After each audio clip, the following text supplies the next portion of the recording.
मित्रों नमस्कार। आप सभी को मालूम है कि कल से कांग्रेस पार्टी के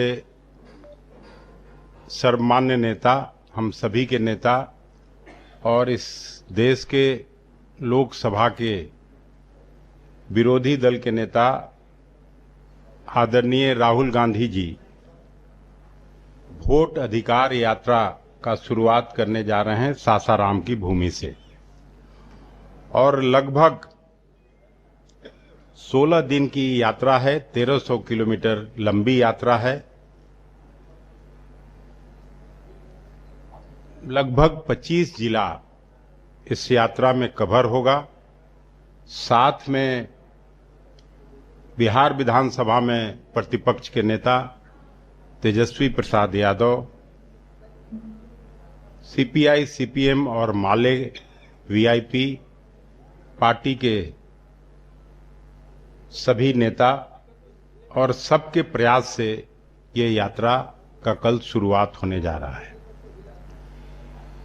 आप सभी ने देखा होगा कि सबसे पहले जब एसआईआर का शुरुआत का घोषणा इलेक्शन कमीशन ने किया था तो इंडिया गठबंधन के हम सभी करीब 20-22 लीडर्स अलग अलग पार्टियों के इलेक्शन कमीशन से मिलने गए थे। उस दिन ये प्रक्रिया शुरू भी नहीं हुई थी, तो इलेक्शन कमीशन से जब मिलने गए हम लोग तो इलेक्शन कमिश्नर ने कहा कि नहीं, 20% मतदाताओं के वोट तो कटेंगे जब कोई प्रक्रिया शुरू नहीं हुई।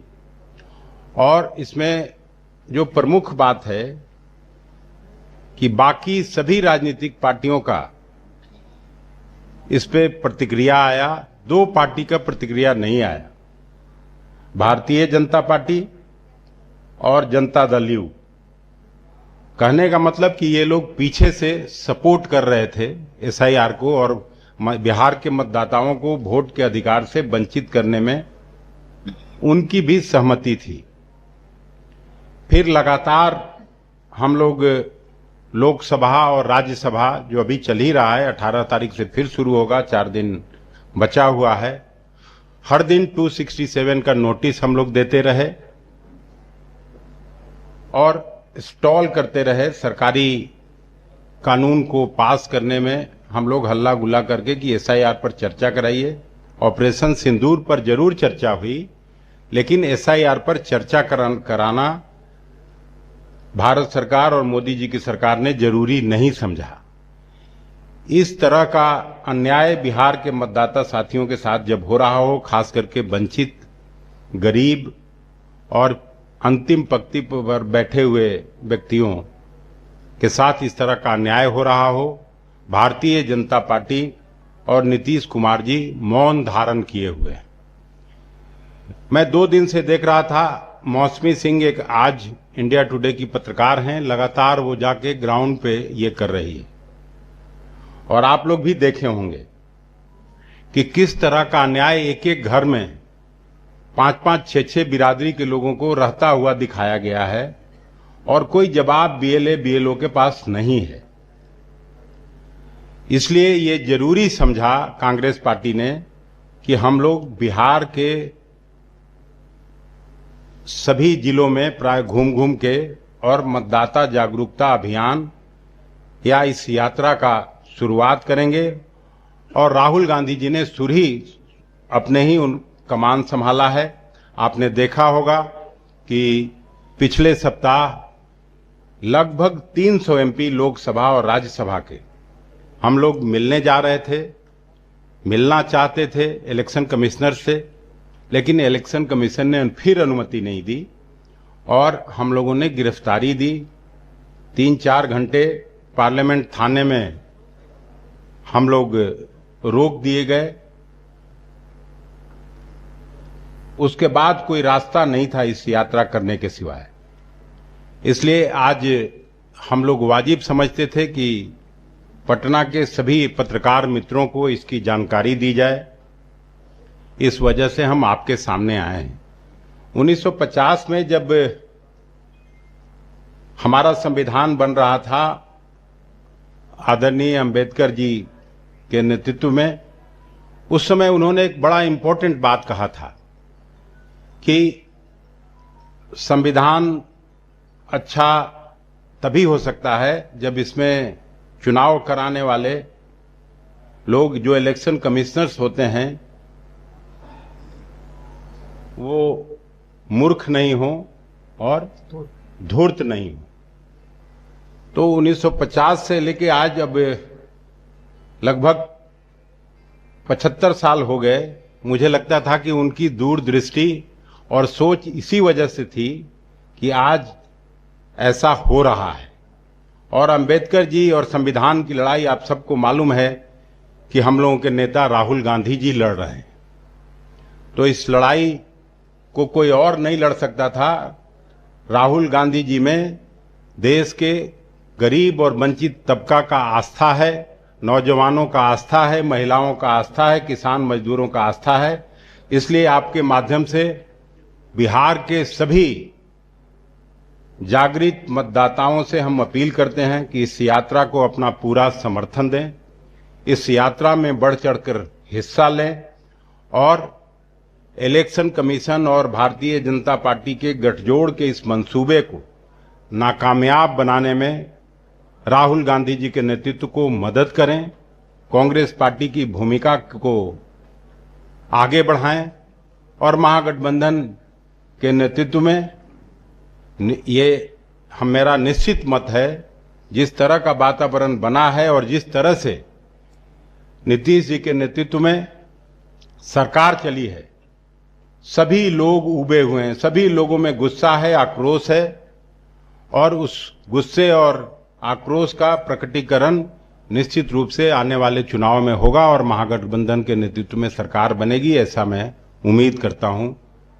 इन्हीं बातों के साथ पुनः आप सबों को धन्यवाद करता हूं और अभय दुबे जी का स्वागत भी करता हूं कि यहां आके मजबूती से बैठ गए हैं। बीच बीच में आप लोगों को हम लोगों की भूमिका की जानकारी देते रहेंगे। धन्यवाद।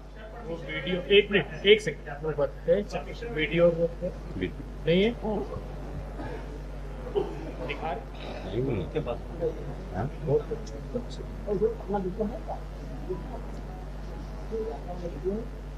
वीडियो भी है। If you can send then we can start. हमने भेजा था ना राजेश को। तब तक प्रश्न you can take question. हाँ प्रश्न ले लेते हैं। प्रश्न के उत्तर में सुप्रीम कोर्ट के 62 लाख मांग उजागर करने की उनकी प्रतिक्रिया नहीं। तो ये यात्रा किसके नेतृत्व में? राहुल गांधी जी के नेतृत्व? राहुल गांधी जी के नेतृत्व में ये यात्रा हो रही है इसमें। हाँ, परमिशन मिल चुका है। आपको संदेह है? नहीं, बियाडा ने स्वीकृति दी है। वहाँ के कलेक्टर जो महिला कलेक्टर हैं उन्होंने भी सहमति दे दी। जो हेलीकॉप्टर का जगह था उसका भी परमिशन हो गया। आगे का प्रश्न बढ़ाइए। एक बात मार्के का है कि जो हमसे कहने में छूट गया था कि कभी भी भारतीय जनता पार्टी की कोई प्रतिक्रिया नहीं आई, नीतीश कुमार जी की कोई प्रतिक्रिया नहीं आई, बाकी सभी दलों का आया। उनके साथ काम कर रहे चंद्रा बाबू की पार्टी भी उतनी ही चिंतित है। बाकी देश भर के सारे दल चिंतित हैं, दो लोगों का छोड़ के। ये आपने पहले कहा था तो इलेक्शन कमीशन को धूर्त बता रहे हैं। तब धूर्त और मूर्ख अंबेडकर जी ने कहा था। तो ये तो वही बता ही दिया आपको। इलेक्शन कमीशन नौटंकी करने आ रहे राहुल गांधी, राज सिंह कह रहे नौटंकी करने आ रहे राहुल। एक बार में एक आदमी बोलिए। अब बिहार में ही रहेंगे। ये आपको दे देंगे सब, यहाँ आप लोगों को मिल जाएगा, ग्रुप में भी आया हुआ है।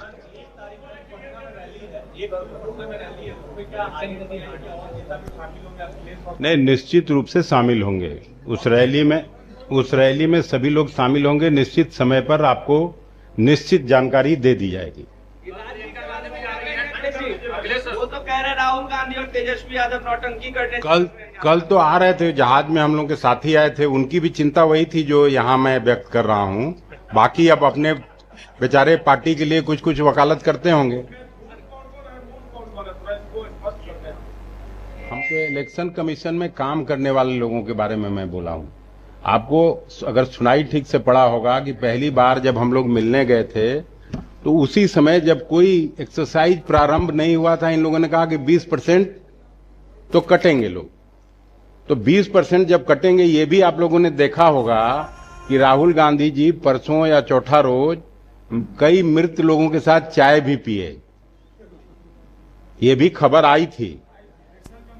तो इलेक्शन कमीशन क्या क्या गड़बड़ियां की हैं, उसी में मैं नाम लिया था मौसमी सिंह का, जो जाके वहां पूर्णिया के इलाके में, अररिया के इलाके में लगातार ग्राउंड लेवल पे काम कर रही है और वो भी दिखा रही है कि कितनी सारी गड़बड़ियां हुई हैं और किस तरह से जाति बीएलओ और बीएलएज ने किया है। सभी चैनल पे अब दिखा रहे हैं, आप भी दिखा रहे हैं। का कहना है कि विपक्ष को डर सता रही है, रोहिंग्या और बांग्लादेशी का वोटर कट रहे हैं। अरे पहले उनको एक आध बार आने दीजिए हाउस में, तब सीरियसली लिया जाएगा। प्रियंका गांधी भी आ रही हैं, प्रियंका गांधी भी कल ही आ रही हैं बिहार। नहीं, प्रियंका जी के बारे में तो अभी जानकारी नहीं है मेरे पास, बाकी होगी तो फिर बताऊंगा। गिरिराज सिंह ने कहा कि जेल जाएंगे राहुल गांधी और तेजस्वी यादव, बयान दिया उन्होंने, जेल जाएंगे जिस तरीके से रोहिंग्या और बांग्लादेश में समर्थन दे रहे हैं। 20 साल से इनका शासन, ये कैसे मतलब जेल में अब कौन किसको जाना है ये तो फिर बताएगी बिहार की जनता। बाकी कितना सीरियसली ले रहे हैं भाई, गिरिराज बाबू को जानते हैं आप लोग। आपको कहे तो कि कल हम लोग साथ ही यात्रा किए थे, हमसे जो जो बात कहे थे उसमें तो सब हमसे ये इनको भी फूल दिए हैं क्या स्वागत करने। देखिए, केंद्र की भारतीय जनता पार्टी की सरकार की अनुमति के बगैर एक भी घुसपैठिया हिंदुस्तान में नहीं रह सकता है। अगर उनसे गठजोड़ है तो ही वो हिंदुस्तान में रहा है, ये बात समझ लीजिए। और इलेक्शन कमीशन ने जो नोटिफाई किया है, सिंगल नाम भी नहीं बताया उन्होंने कि ये बांग्लादेशी या रोहिंग्या है। कितनी असरदार रहने वाली है कल से जो यात्रा शुरू हुई है? ऐतिहासिक होने वाली है और ऐसी यात्रा हो रही है और इतना भारी समर्थन मिलने जा रहा है जो कभी किसी को मिला नहीं होगा। आप देखिएगा। धन्यवाद।